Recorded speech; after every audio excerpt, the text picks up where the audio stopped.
All right, let's try that.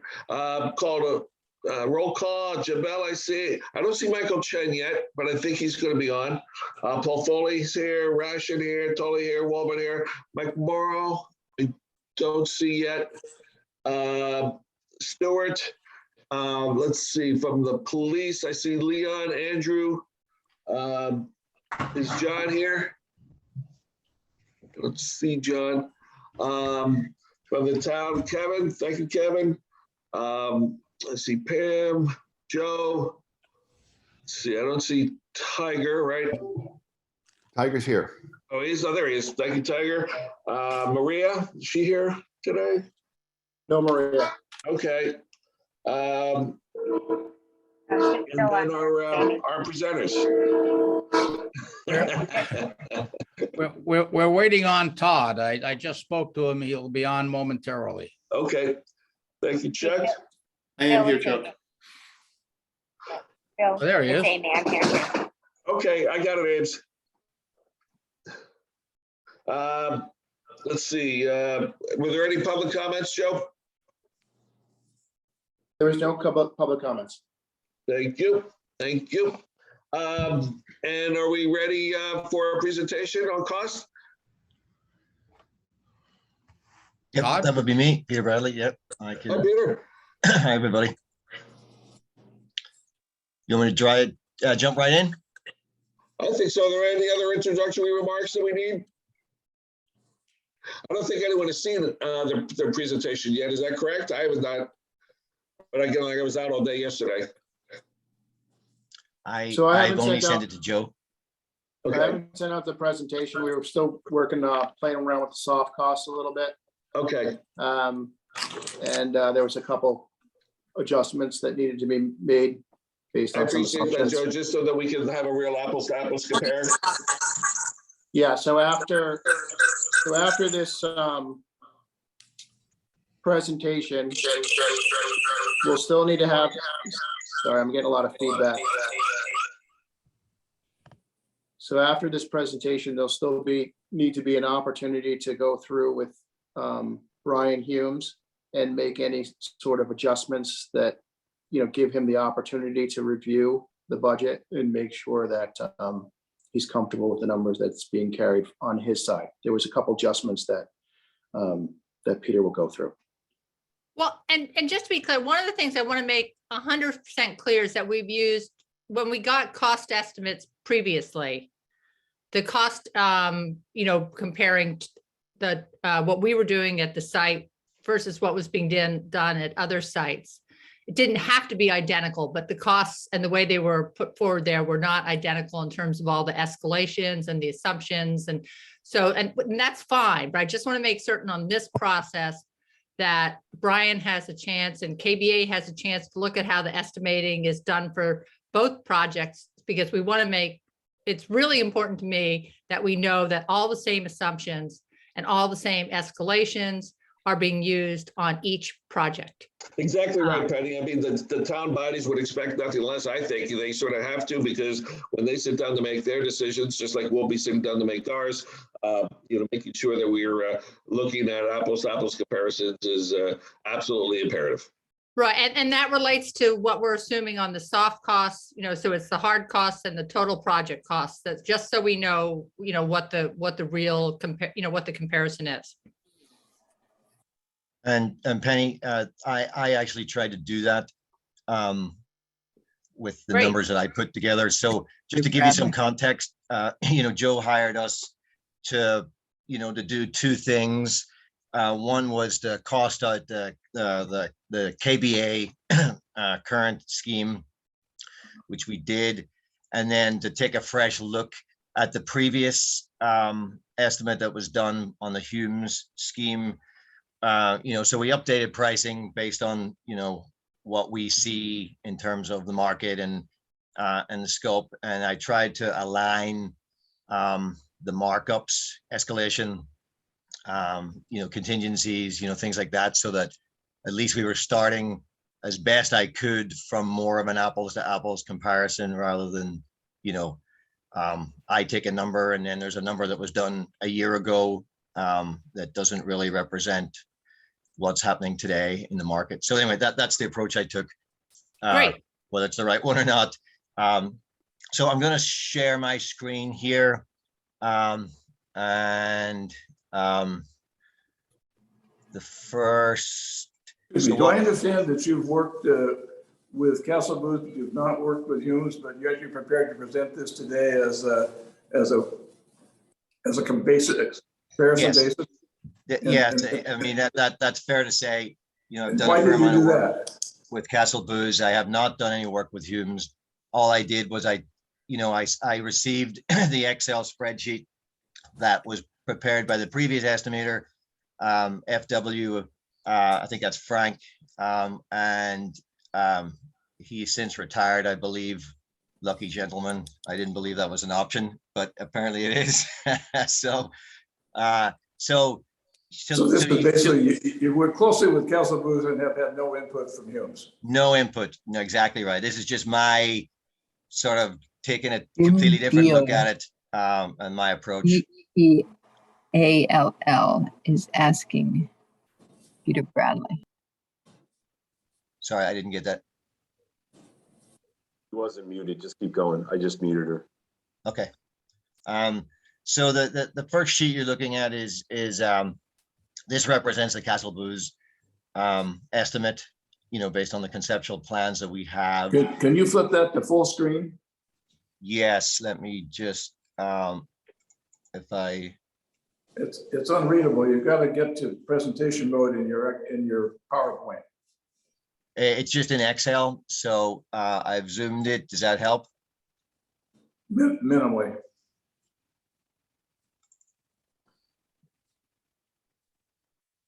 It's full screen. What the version I'm looking at, so I'm not sure, unfortunately, what you guys are seeing, but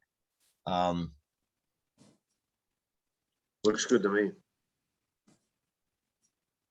so let me just zoom out a little bit. So the way I break out my estimates, no different than how anybody else is done it previously, is I have a number for the building work, which represents this number here, 11,184,000. So that's all the work associated with redeveloping the existing building, the addition, everything inside the building. I have a number for hazmat removal of 75,000, which was given to me. And then which one is this? Which we're looking at? This is the Castle Booze number. So this is, you know, based on the new proposal from Castle Booze. I have a number for the site, which is 2.789 million, and then that gets you to a subtotal, which is what we call a sub-trade number, which is all the subcontractor numbers rolled up, 14 million. To that number, then I apply my markup structure, which is a design and pricing contingency of 12%, understanding that we're not dealing with anywhere near completed information. So this is a risk management tool to make sure we have enough money in there for changes in the design, the program, things that we as estimators have not picked up. We've also added an escalation factor of 5% that is to take us approximately to a bid of 12 months from today.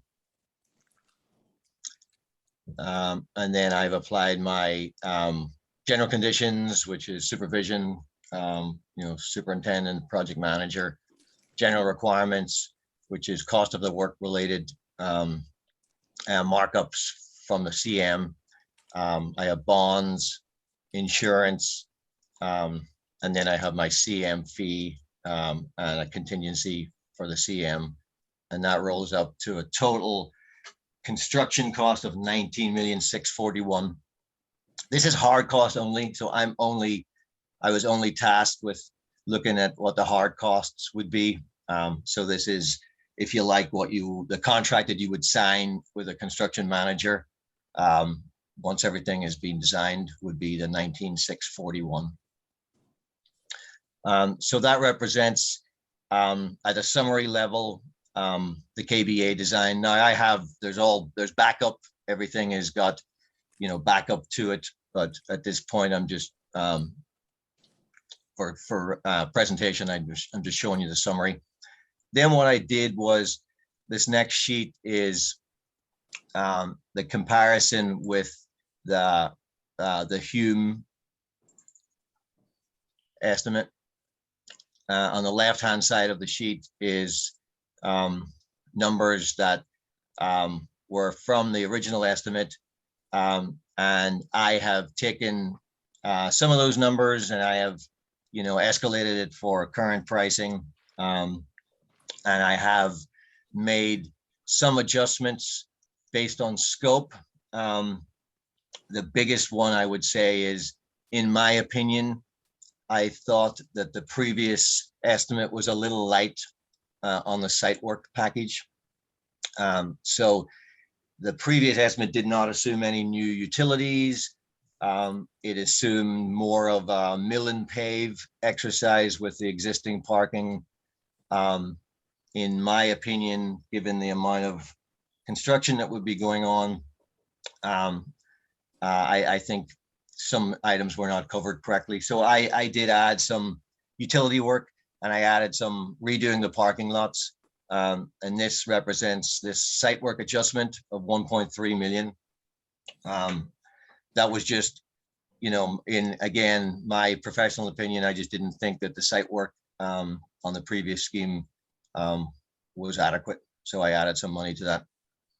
How does that different than the, I'm sorry, but since it's such a big number, on line 5, site amenities, is site work adjustment similar to site work amenities, or?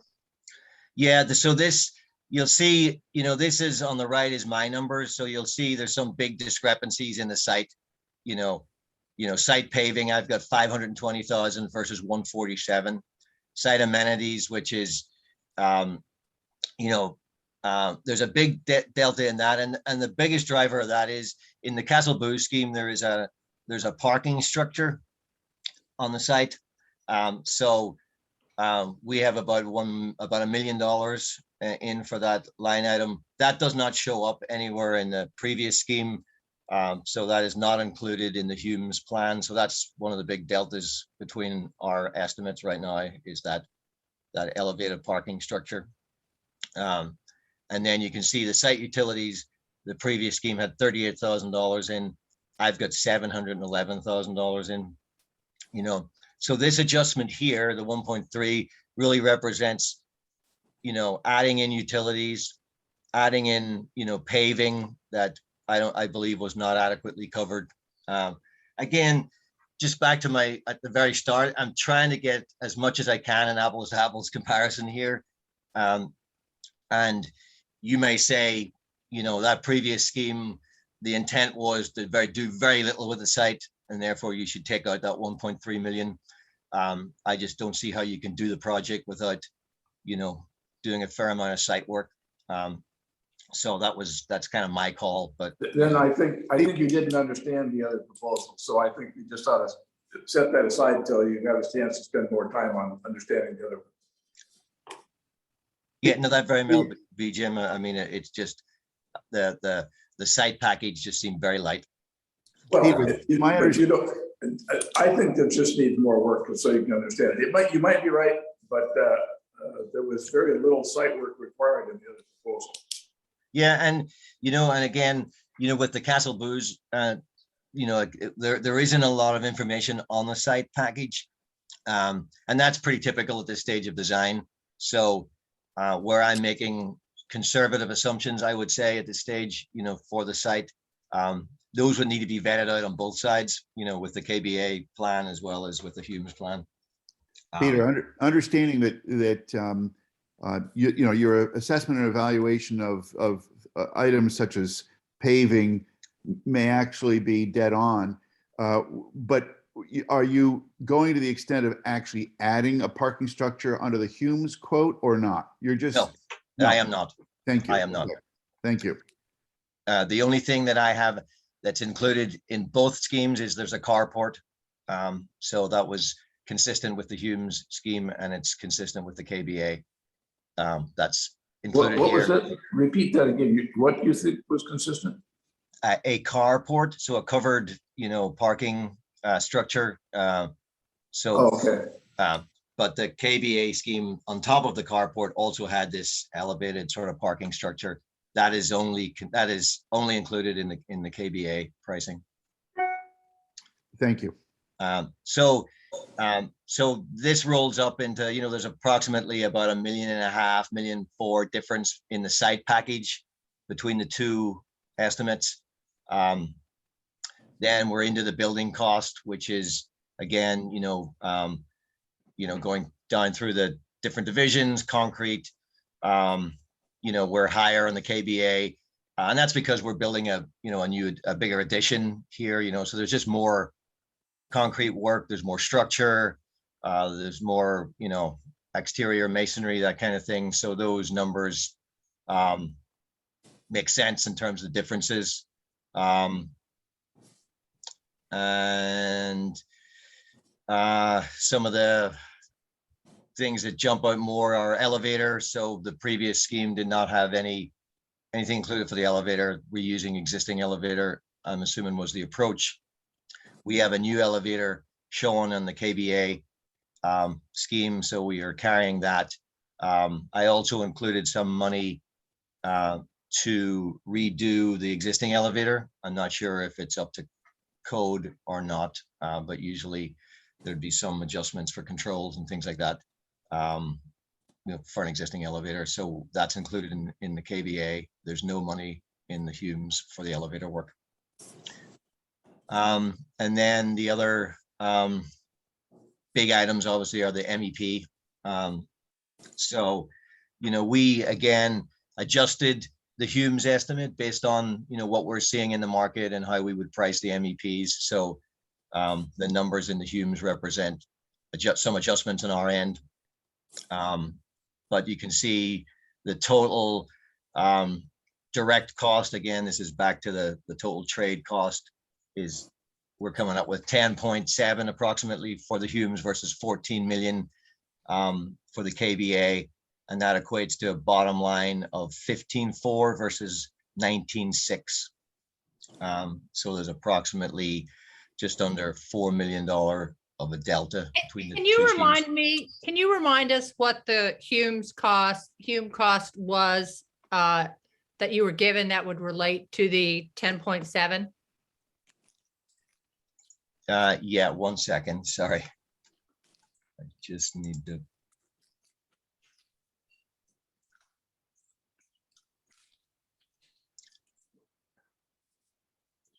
Pull something up here. Bear with me.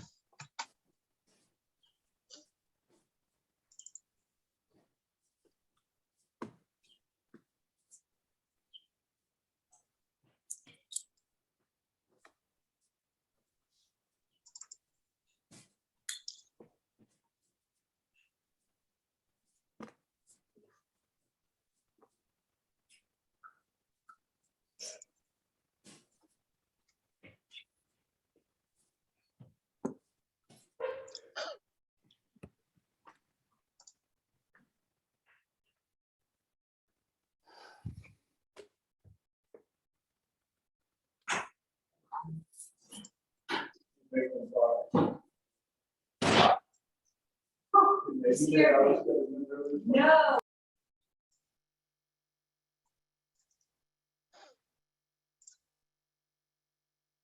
So the total previous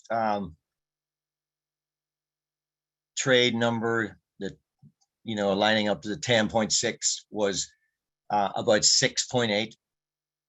That does not include the firing range, which I took out because that, I believe, was included in the Humes, but is no longer, or at least as part of might be a separate project. But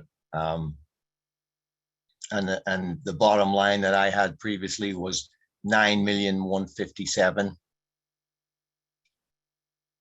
which is equating to the 15,416.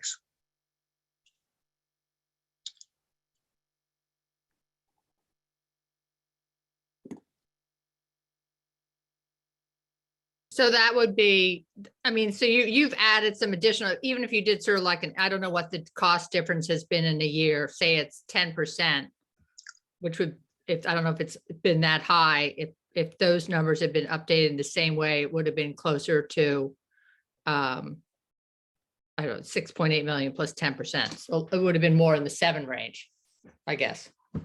Yes. Some of the bigger increases that we have seen and that I've adjusted was here at the HVAC, electrical, plumbing numbers. The previous, estimate, the HVAC was about 1.2 million. We're thinking it's going to be more like 1.8. The electrical previous was about 800,000. We're about 1.4. And again, this is just, what we're seeing and how we typically price our police stations. This is what the numbers that we would expect to see. So take that for what it is. But those are, and then we talked about the site adjustments. So those were the sort of the biggest adjustments that we made. And then the other thing is that, the previous design and estimating contingency was at 10%. We're recommending that we use 12% here.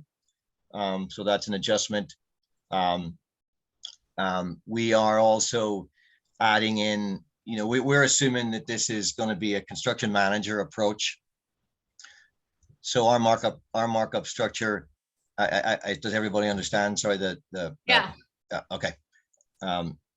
So our markup structure is based upon that. There are 2 things that I added in that I did not see in the Humes estimate was typically, with a CM approach, you're going to have the general conditions is one line item, and then there's going to be general requirements. General requirements is cleaning, temporary utilities, any temporary work, and that represents this number, which is about 4% of the subtotal.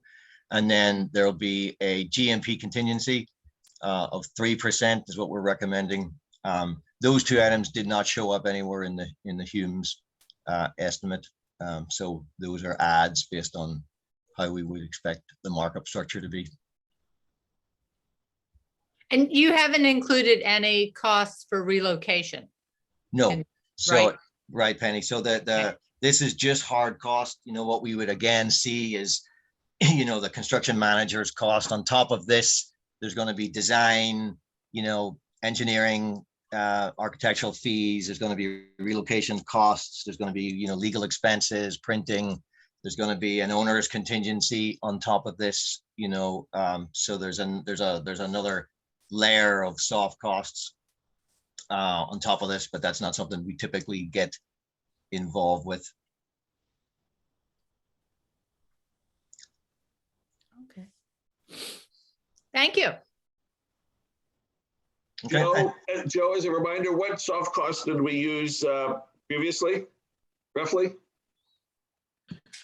So we used 30%.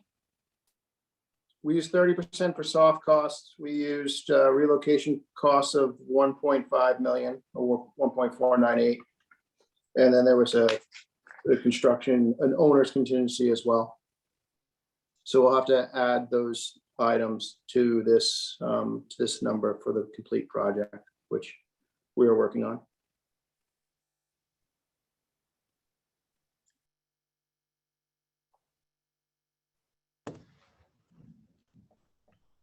Yeah, really, just so that anyone listening in potentially realizes that that's not the project number. That's obviously millions below what the actual project number would be.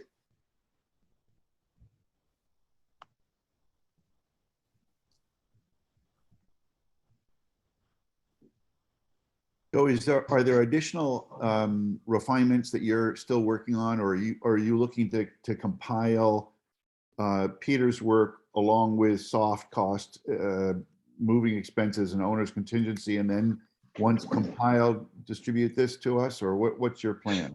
Yes, Joe and I were talking about that, previously, to try to create for everyone a complete apples to apples, comparison. Obviously, we're trying to put together a lot of moving parts here so that people have, what any reasonable person would need to make a decision in the end, and whether that happens, in 2 weeks or how that will be put together is unclear right now. Still needs to be figured out. But Joe is also, is working to help prepare that.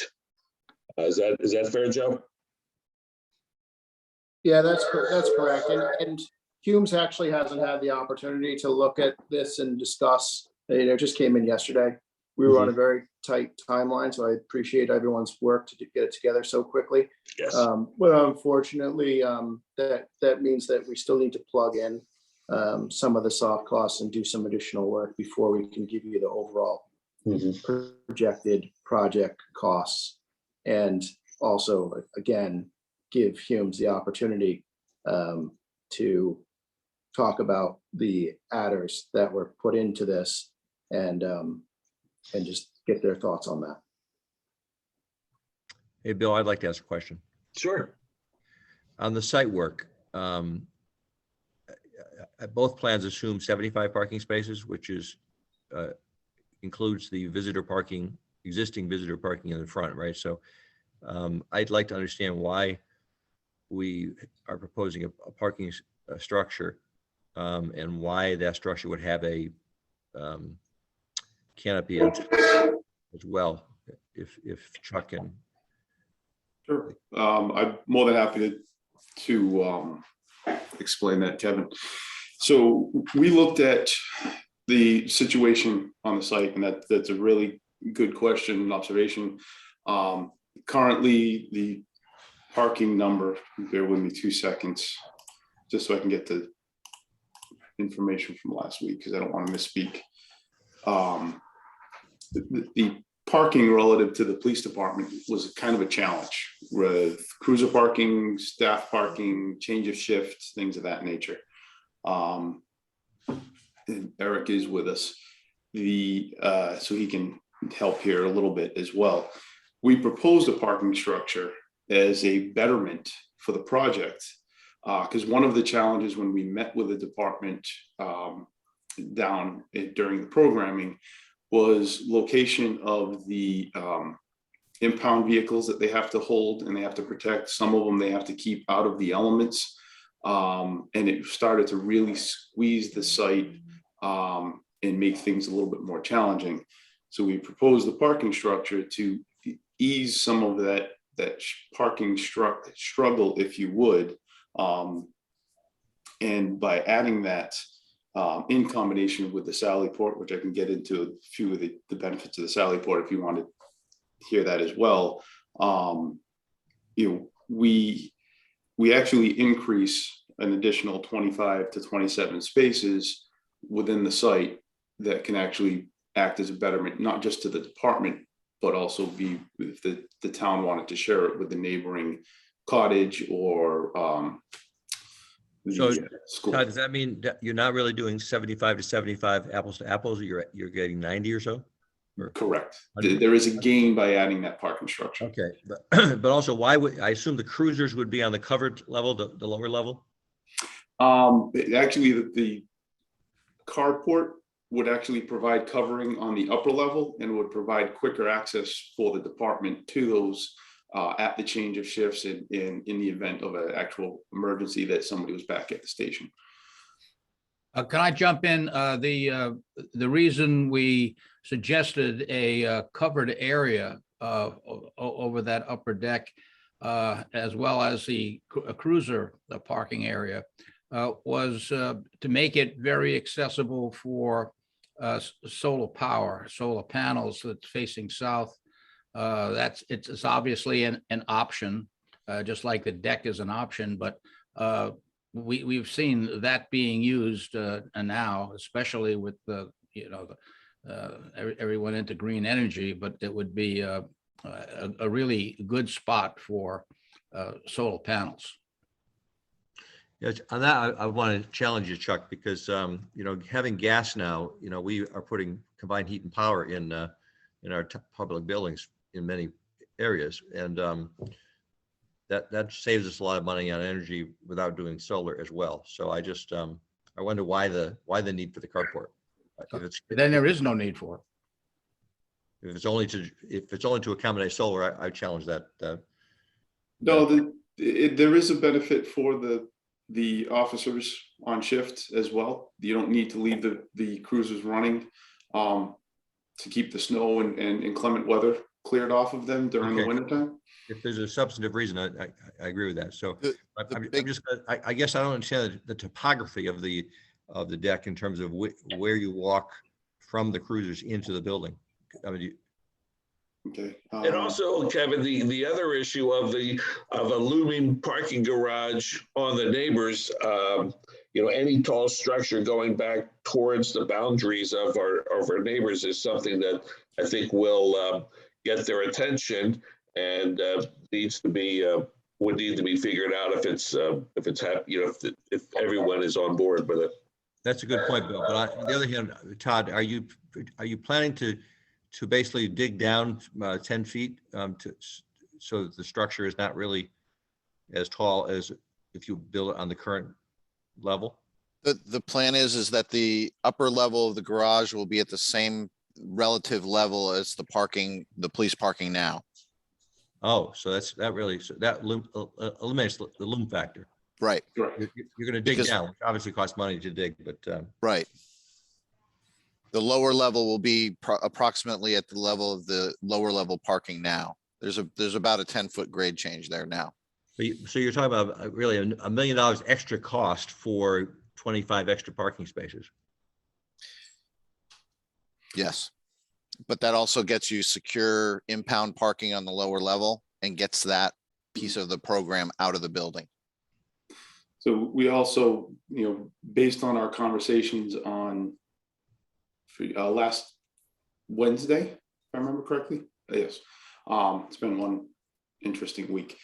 The request of trying to reduce the size of the building, what options do we have? We kind of went back and looked at it, looked at the overall programming, looked at the overall building. And part of the programming was a vehicle storage for a facility maintenance truck. A little bit more cost effective if we can pull that out of the building and utilize the parking structure to store that vehicle, because it would be covered on the lower level of the structure.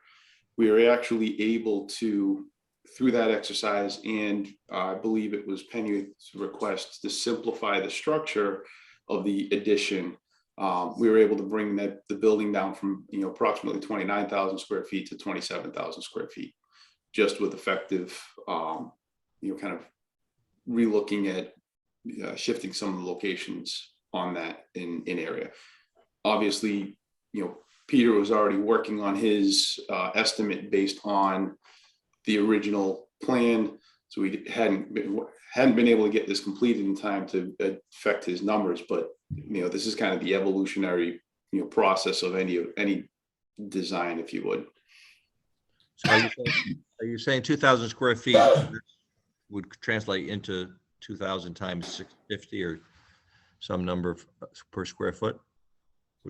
Yes. Further adjustment here? Yes. So there's potentially $1 million of savings in a smaller building and another $1 million of savings in not having a parking structure. So the 19 million then drops to 17 million. In theory, yes. You'd have to go back and kind of look at and evaluate the pros and cons for not having that vehicle inside and the wear and tear that may put on that inside covered. But it is again just a general thought. It was a way to solve a request or a challenge that was put forward with maintaining that vehicle within a covered area. Yeah. Hey, Leon, could you chime in here as to what your thoughts are on this issue about how much parking we're trying to accomplish? I think they're right. When they did the site visit, we are constrained here for a lot of different reasons through our personal vehicles, patrol vehicles, and also we have, I think, 4 or 5 seized vehicles at the bottom lot that we have no place to put. I don't know if a parking garage is necessary. You know, that's not really my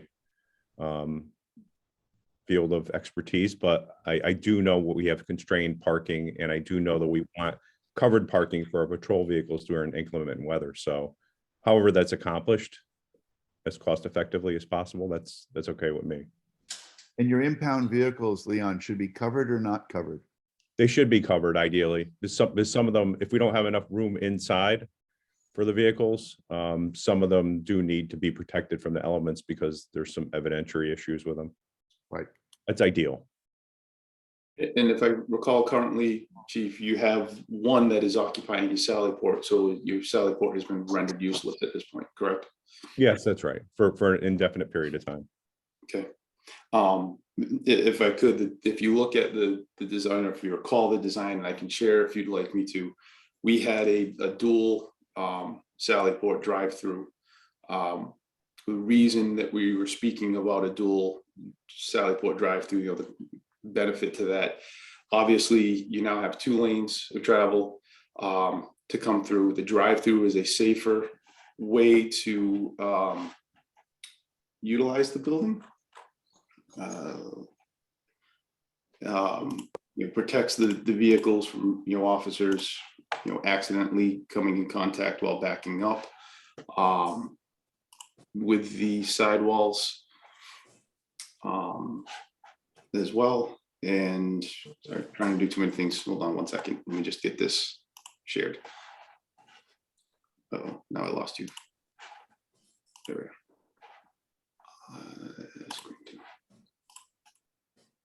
go. But we also get the opportunity in this. Can everybody see the plan here?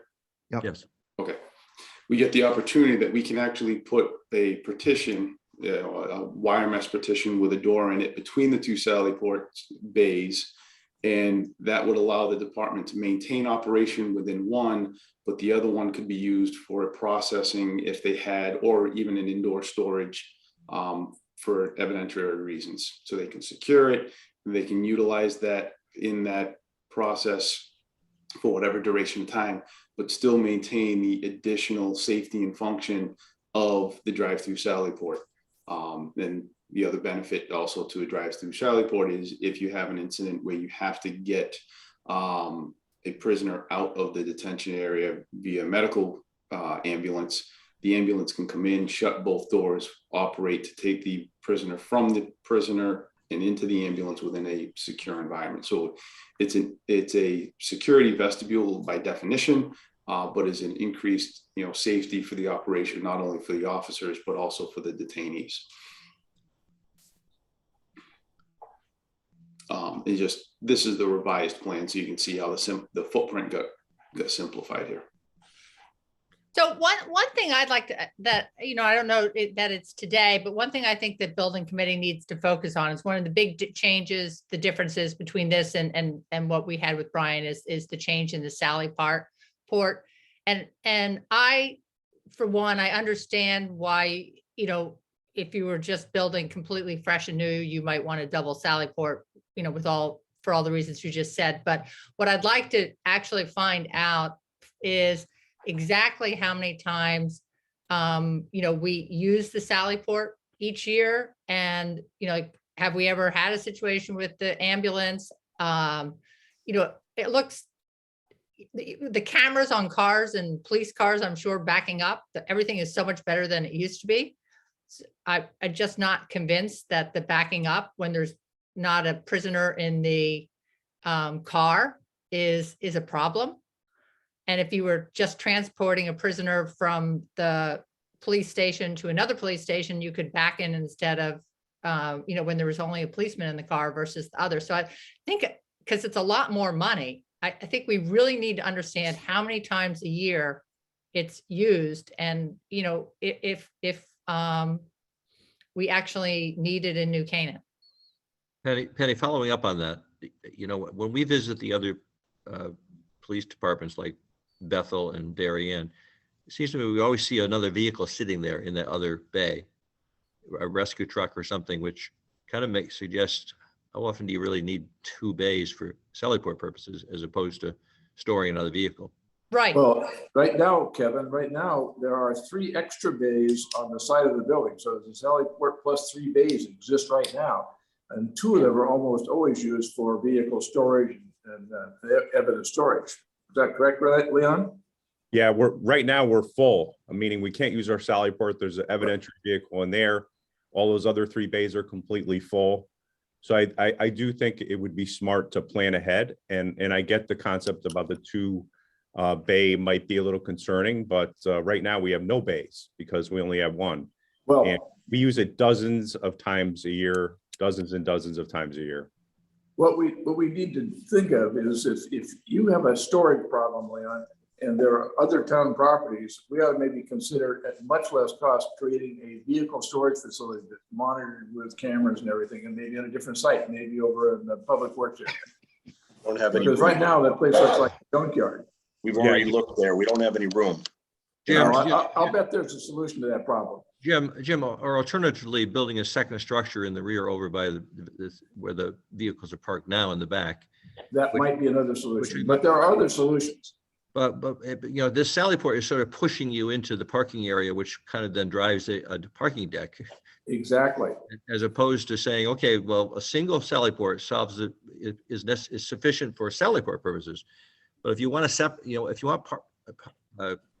a contained structure for extra vehicles or servicing vehicles or storage, let's build a second structure in the rear that wouldn't necessarily be it could almost be a prefab building, but in terms of the cost of the building compared to what we're trying to accomplish here. I agree, Kevin. It sort of takes one of the risks out of, and I understand how when you look at needs assessments, you come up with the 2 Sallyports. I think we all understand that. But when it then forces you to, or puts you in a direction of putting in a parking garage, which will loom over neighbors and then adds a little more uncertainty and doubt to the entire project, if you will, just because we want to keep the neighbors happy and make sure that people stay supportive of anything that we do. And I just see the probabilities of that going down with a big parking garage looming over their property. Bill, Well, can I also, Paul? we don't know what's going to go on in the training center. And there's a possibility of expanding that a bit for some of this junk, if you will, that has to be stored. But we're also trying to build a building for the next 50 years with a town that's growing extremely quickly. So I would just like to, I don't want to make a decision today as to whether it's 2 lanes or 1 lane. I would certainly favor 2 lanes. Well, could I make a suggestion, Paul and Bill? Why don't we create a little subgroup? Keep this moving along. I think in the next 2 weeks before we have our next meeting, we've got to address this issue about both the Sallyport and the storage and the parking deck, because there may be different solutions. For example, Bill, you have a church across the street which could accommodate 20 or 25 spaces during the week for our civilian employees, and I assume that church will be there forever. Let's just kind of have a subgroup of Leon and Andrew and Joe and Jim, or few people to work on that. Yeah, so that we could really figure this out. We have the decision requires a lot more thinking. I don't think this committee can do it as a group today, certainly, or even otherwise we're going to delay the process.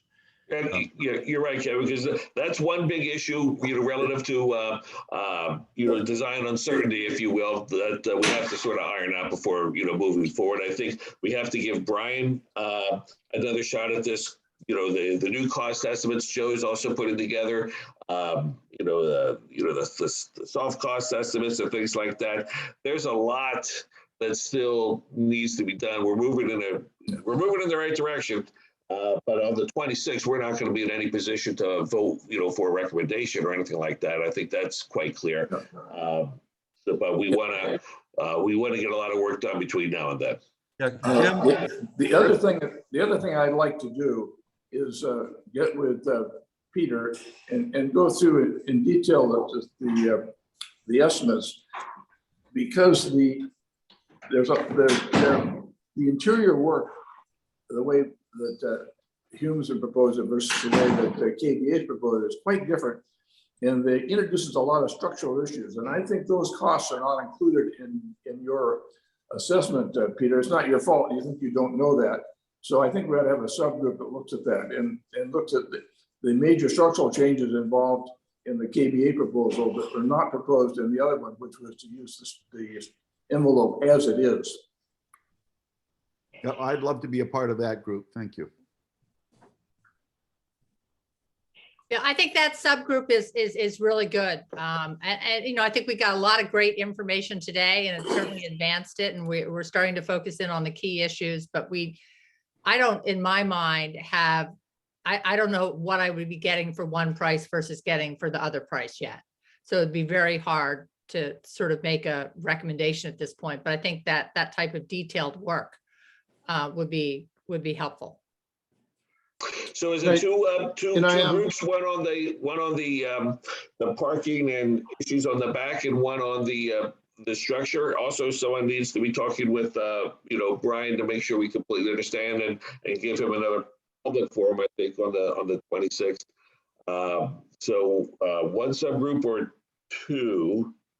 I'm sure there's overlap of the two groups. It's probably better to have one subgroup and cover both subjects. Is that fair? Yeah. Everyone? That's fine. Okay. So is it Stuart, myself, and Joe, and is that what we had? Myself and also Leon and Andrew and John. Yep. Okay. Good. So I'm happy to participate. And I don't know what the time frame is. I'm actually traveling a lot in the next couple of weeks. So Penny, that's my point. Bill's going to be away. We really have to do this in the next 2 weeks if we're going to try to keep to the schedule. Yeah, thank you, Kevin. I agree. I apologize, but this is often the case when hard work needs to be done. I'm going golfing. So just the way it is. So Penny, if you can join us remotely, that'd be great.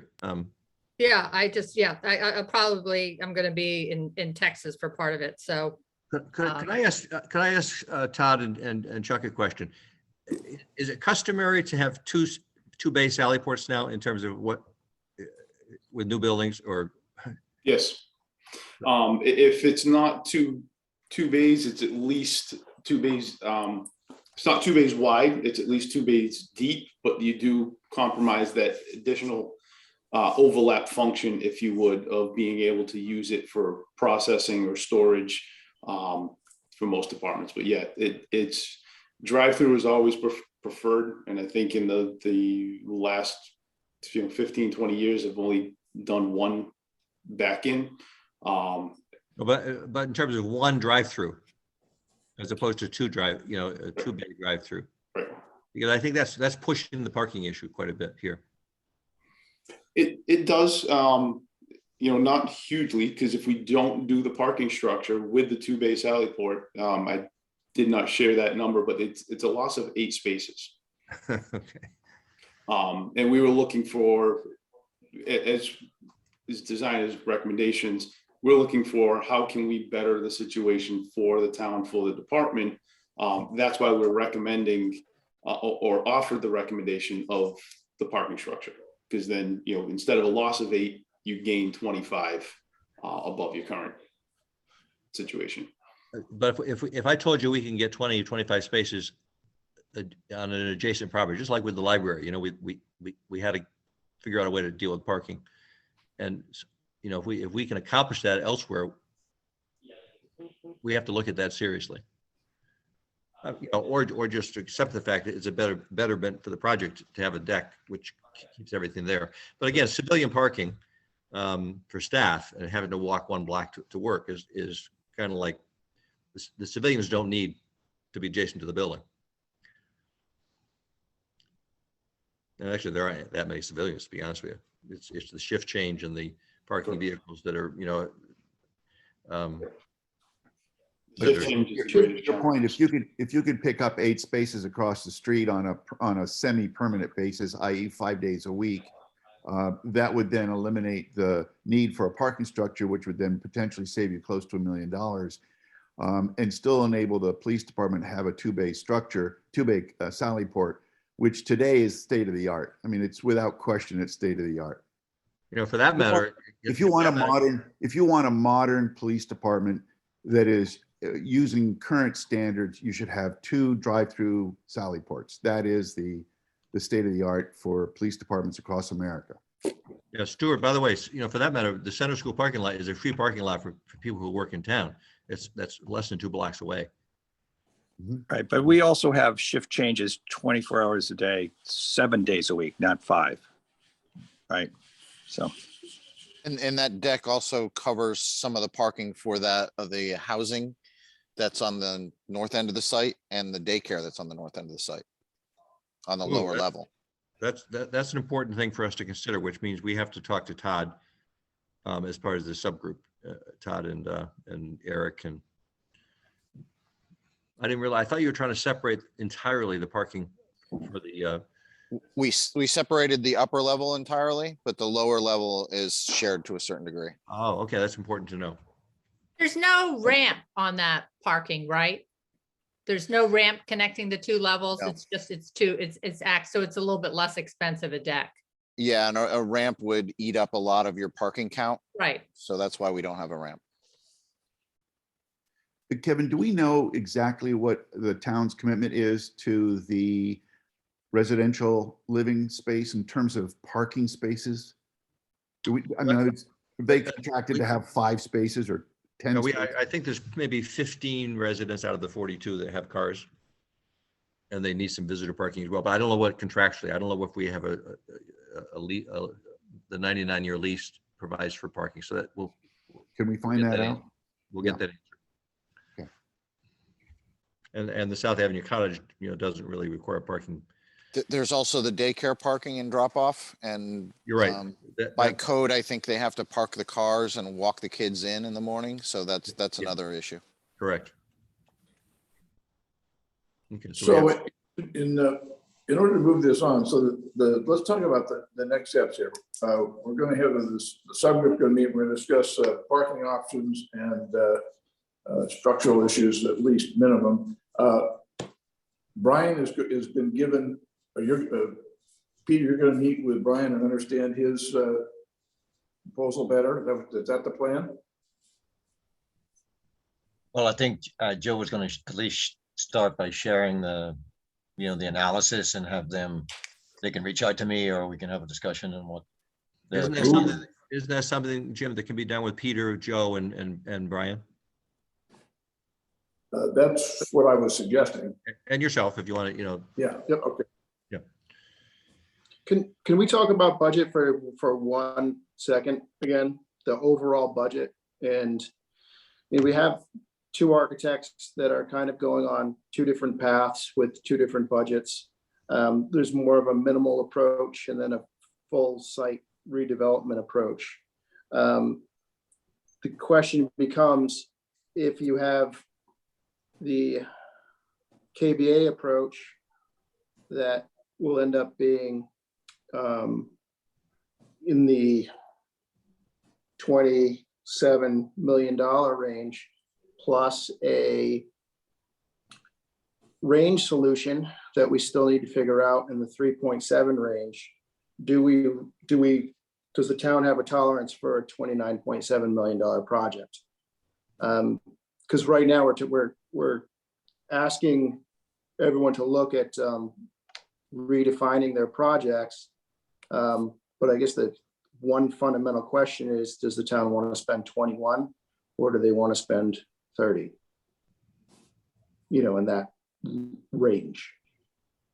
I can only hope, Joe, that this decision is not made purely based on dollars, that there is in fact benefits to one building design versus the other building design. In other words, if you told me that I could have a tent for a police department or a red brick building for a police department, one was a lot cheaper. It's not going to be based just on price. It's going to be based on what are the features of the building and what are the benefits to the police department.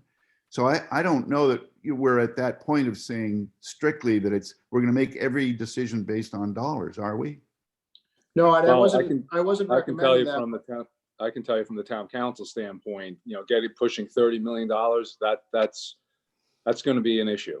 When we were approaching, 18, 19, $20 million, that was raising a lot of questions. Not to say it's not going to get done, but, now that we're hearing, when I go back to the town council or whoever's watching this now, when they start hearing numbers like that, there's going to be a lot more eyebrows will be raised. We want to make the wisest decision in utilizing the wisest dollars. I always say, but I'm just telling you that was an eye opener for me, hearing that number. And I know many of the other on the town council will also be, really scrutinizing that, because look, if you recall the number we were getting for moving the building next to the Y. And that was, the dollars we were talking there was not that anyone was really in favor of that, but just on the dollars perspective, that number was something that seemed to be quite unacceptable to a lot of people on town council. So just, it's a great point, Joe, that you're raising right now. But I also, Stuart, I hear you. We just, we don't want to be, making decisions based solely on what's the bottom line number, but that we really need to be quite conscious about what the appetite is for the town council approving ultimately, the bonding and the money for it. But we also have to separate out the range from the main project, and also the idea that, Wilton just approved a $17 million reconstruct of their police department on the same location. I like to compare, how many officers they have, what they're accomplishing there. Versus, Kevin, is there anything still going with Wilton on the range?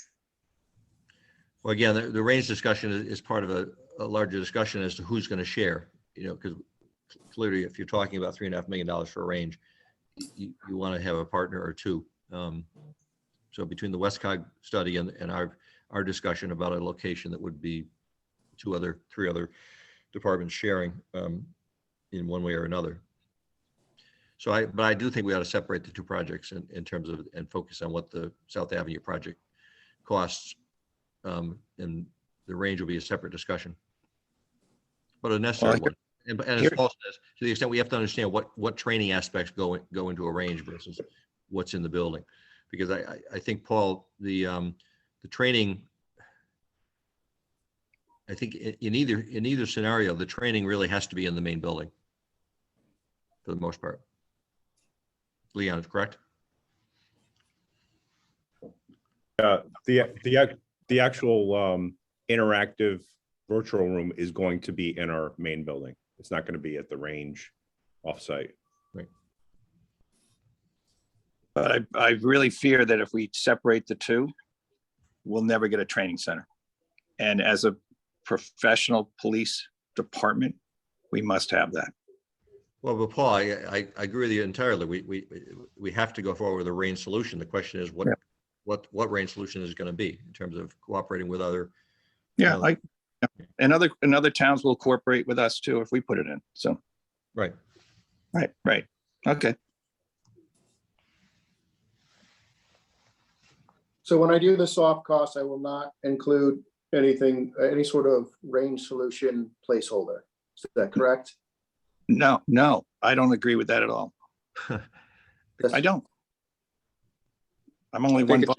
I think it should be included, because I know on the town council, they're going to be asking it. There's the problem is support for it, so we need to know. The problem is just like Wilton, I don't think we have an appetite to go alone with a range facility that's going to cost $3 million or $3.5 million. If we know we're going to be in with other towns, and maybe it's $1 million cost, that's something that, or even $1.5 million, right? But just like Wilton, I mean, nobody has an appetite for a $3.5 million facility only to use yourself, because you got a lot of capacity that can't be used. Right, but I guess, to Paul and Mike's perspective, it's about optics moving forward to make sure it doesn't get lost in the sauce, because that, we know how that can happen. So some kind of a placeholder, maybe it's not 3.5, maybe it's $750, $1 million, 1, 2, whatever we want to throw in there with a big asterisk, just so that people who aren't looking at this as much as we are still realize that in their head they have to be committed to the training center, and it's part of the overall dollar package to the. somehow, some way, whether it's in the same bond, different bond, that's for other people to decide, but just visually as a placeholder, something should be there included somehow. Yeah, and people ought to realize that it was impossible for us to find a location that would have accommodated a range within New Canaan with a police department for a lot of reasons.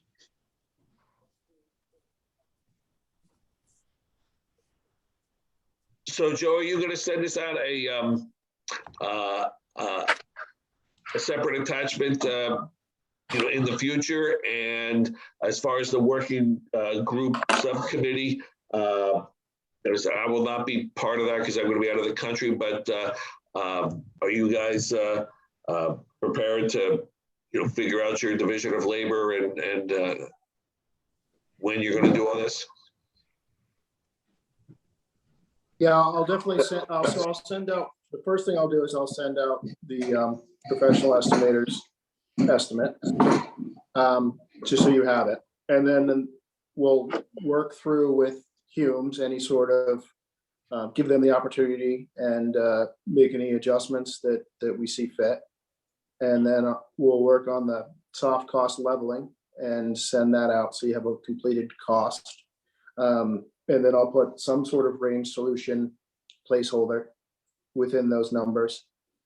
And then you'll have the two different projects.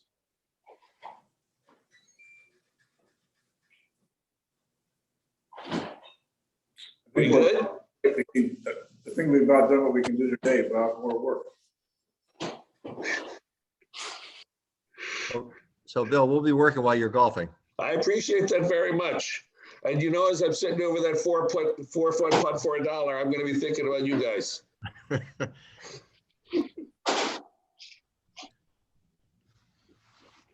want to cover anything else, Bill, today? I don't think so. Is there anything else that we need to cover before we adjourn? If you'd like to, there was an agenda item to approve the minutes. I don't know if you want to take care of that business or not. Thank you. Did everyone have a chance to see them? We'll. Yes, I move that we approve both sets. Thank you, Paul. All in favor? Aye. Right. I think that's unanimous. So I think that's it. Right now, we are scheduled for the 26th of May. We'll keep that meeting on.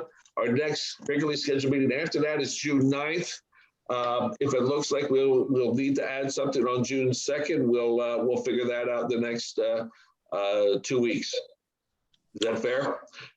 Mike and Kevin, as far as bringing this to town bodies, once our work is complete and we've had time to digest it as a committee and look each other in the eye and make a recommendation, whether it's unanimous or not, doesn't matter. We just want to give the town bodies enough time to analyze and figure out, which direction they want to go in before the summer's through, so we can get potentially shovels in the ground for next spring, even if it's late spring.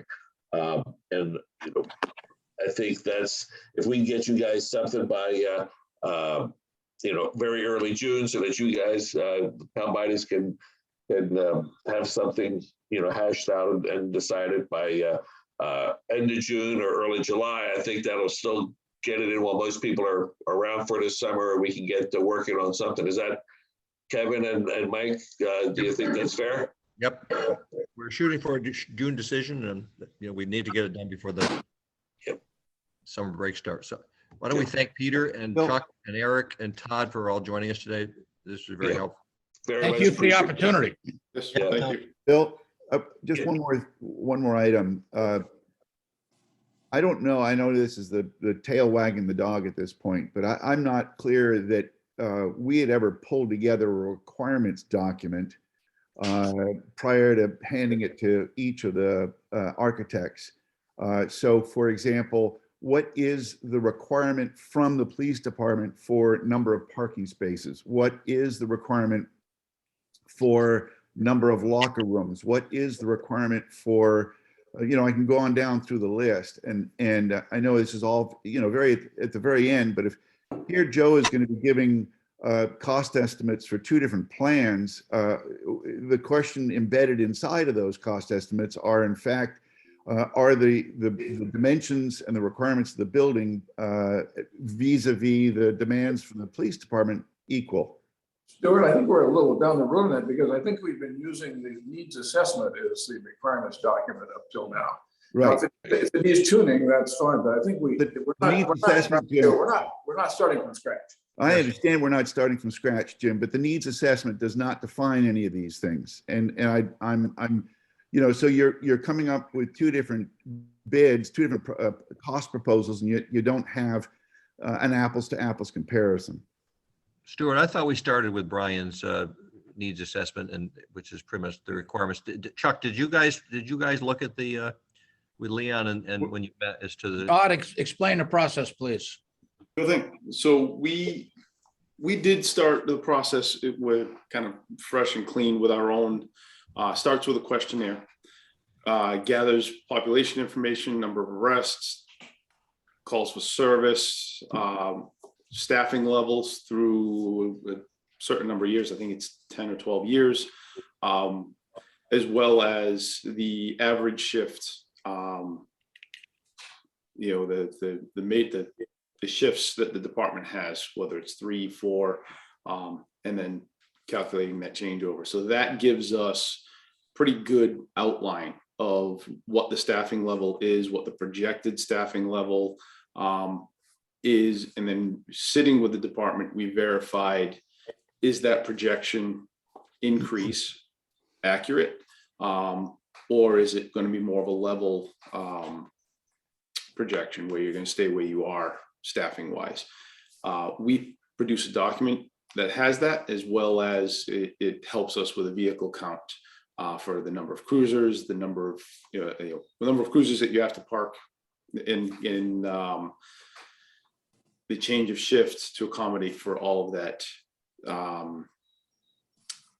site need, if you will. If you have that, would you send that to Joe so we can share with the committee so we're all working off the same information? Sure thing. I think I was there when you went through that and with the team, and it was an outstanding job, absolutely phenomenal job. The in-depth and the comprehensive coverage was outstanding. My point is that at the conclusion of that, we don't then take your needs assessment and match it up to Hume's needs assessment and ultimately derive what the department dictates as being the ultimate needs assessment from the department. In other words, each architect is running on their own fuel-powered engine here, but we don't have a comparison, a comparable between the two. Well, so for example, you could say that KBA is saying that a drive-through Sally port is state-of-the-art, and Hume's is saying, oh, we don't need a state-of-the-art Sally port, we need a back-out Sally port. KBA could be saying we need a shower facility that accommodates a constant fluctuation of men versus women as part of the department, but Hume's is locked down in an absolute number. And so what does the department want? Does the department want flexible locker room space? And if so, then that has to be a mandate that gets given to Hume's. Or if not, then KBA is designing something that we don't need, and therefore we shouldn't be spending money on. That's Stuart, my point. You're working with a set of cards that you looked at, but the rest of us haven't seen. If you've got another set of cards, let's put them out on the table. Jim, I disagree. Hume's has supposed to have done the same thing, but what we as a committee have not done is to compare Hume's with Kessel Booz.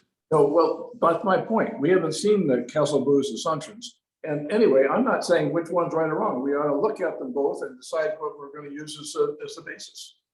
I'm agreeing with you, but Stuart, you're making assertions that may or may not be fair.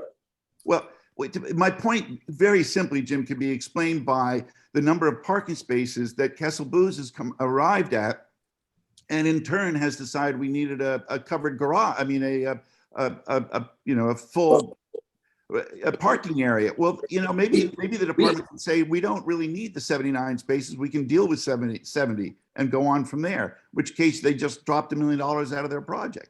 But I'm not disagreeing, but we gave, before Castle Blues was on the scene, we gave a different remit to Humes. And so you can't criticize one or the other just because of timing and the way that the committee went forward. I'm agreeing that we ought to get it sorted out, but you shouldn't necessarily cast aspersions on one plan versus the other when we're given totally different remits. I agree with you completely, Jim. I'm agreeing with you completely. My point is not back to the architects. My point is back to the committee. And that before Joe presents two different cost estimates, we better be sure that those cost estimates have the same underlying assumptions with regards to the building requirements, parking requirements, et cetera.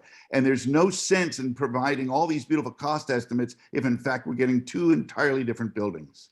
In fact, I'm not opposed to doing that. We aren't going to get that done in the next 4 weeks. Right. That pushes it out. By the way, if people haven't seen it, and I don't recall whether we shared it, but part of Brian's analysis was the comparison of New Canaan with other towns in terms of the number of sworn officers, the number of the populations, and that's important too, because I'd like to understand why Wilton, the number of officers they have, and they're going to do a building for 17 million, and what they're getting and what we're getting, and I think it's important for the committee to understand that, because, and I do think, just like with the town hall, they are two significantly different proposals. Modernizing half of the building entirely. Is there an opportunity to visit Wilton, Kevin, or to get a sense? Well, I think that, what they've just approved with their they've just approved a $17 million proposal. I'm sure we ought to take a look and see how that compares. Okay. And I'll get that for you for the next meeting and circulate it before. Hey, to add to that, they have an actual dedicated site. That's something we haven't done regarding their construction and renovation of their building. So there's a lot of information there. I haven't dug through it yet. Yeah, Leon, I don't know whether they're actually incorporating any part of their existing building or whether they're building fresh and then tearing down the old building. So I don't know. It's a combination, I believe. That's what I heard Oh, recently. you're saying they actually have a website that goes through a lot of this stuff? Oh, okay. Yep. That's some homework for us. Yeah. Keep in mind, Darien's project cost $17 million 10 years ago. Right. So that was a combination of preserving a part of the structure and adding new. So 9 years ago.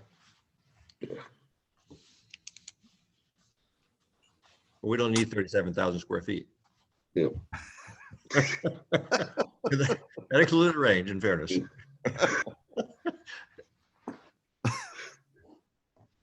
Okay, are we done? We good?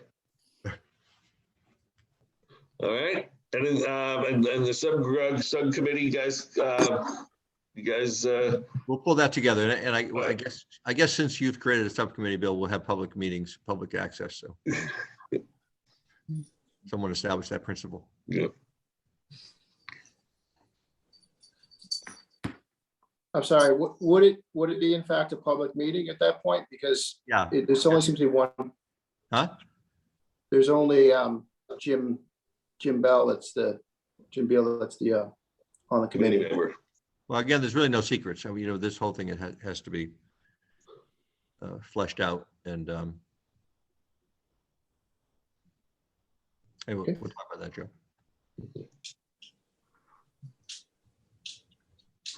All right, I guess we motion to adjourn then? Love you. Thank you all. All right.